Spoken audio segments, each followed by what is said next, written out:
cooking. Had to wait for a while on this one, and it looks like it's now coming to fruition.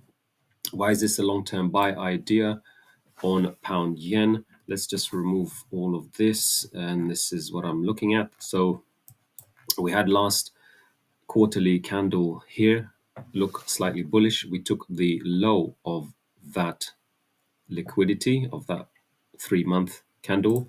On the monthly, you can see that here we just took that out.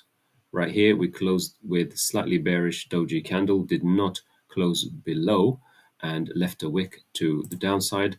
And on the weekly, we can see that this big bearish momentum was taken out with a bullish candle which opened lower, gapped, and then closed above the body. What does that indicate to me? That indicates signs of bullishness.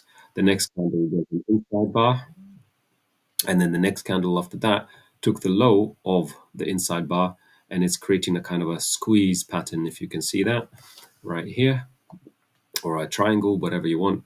And now we are looking for the continuation to the upside, which it looks like is happening this week, but that hasn't yet closed. So there we are. That's the liquidity taken, the move to the upside, the retracement down.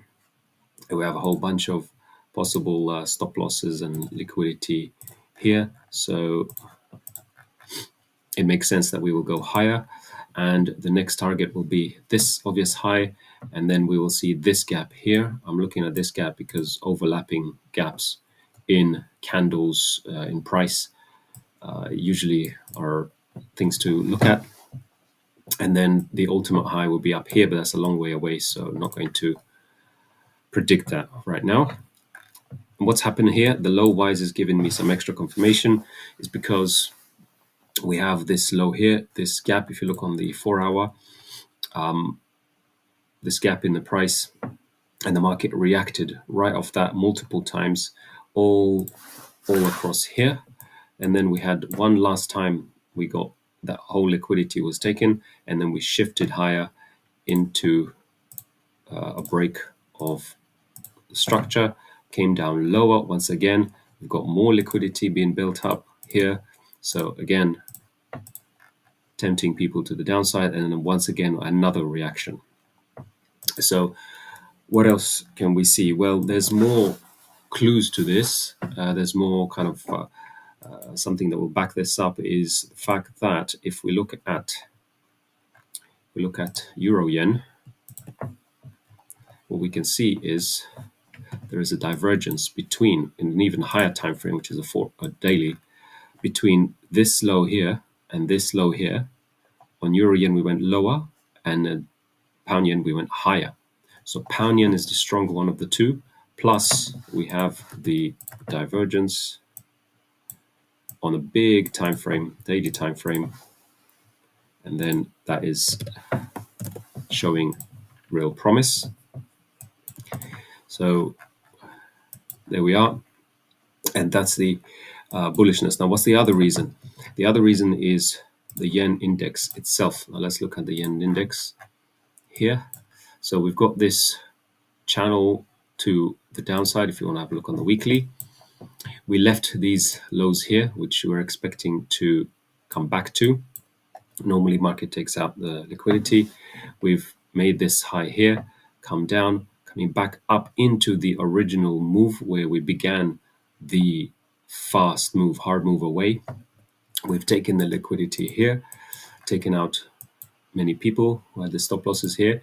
And if we look on the daily, well, both on the weekly, we have this trend line just about messing around on here.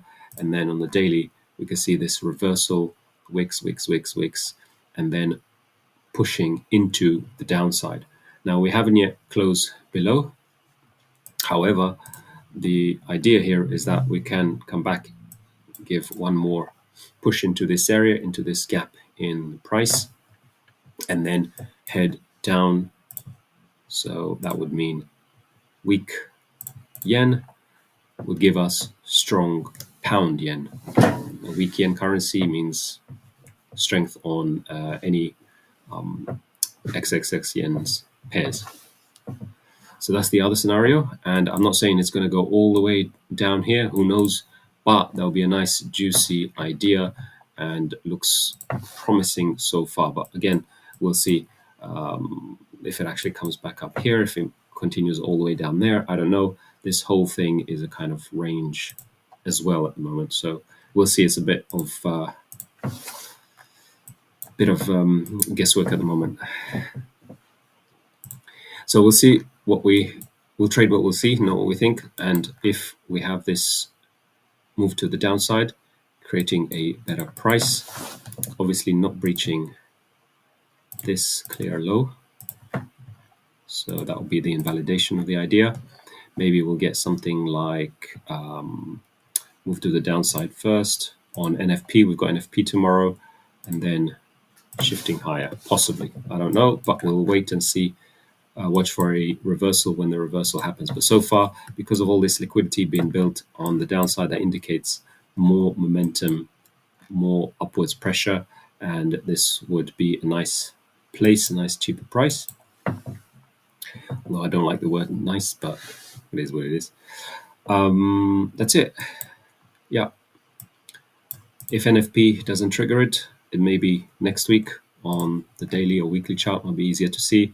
But so far, we've got these nice bullish candles and looking good so far. We've broken this high as well. It's another break up here. We've reached that high and we're holding the lows.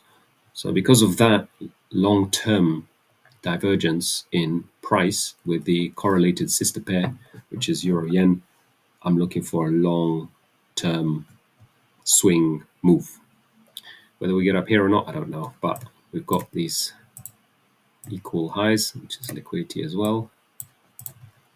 And that's the idea on pound yen. Trading carefully with NFP, of course, but this is a big swing move. Let's see what happens. Catch you soon. Bye for now, and happy peaceful trading.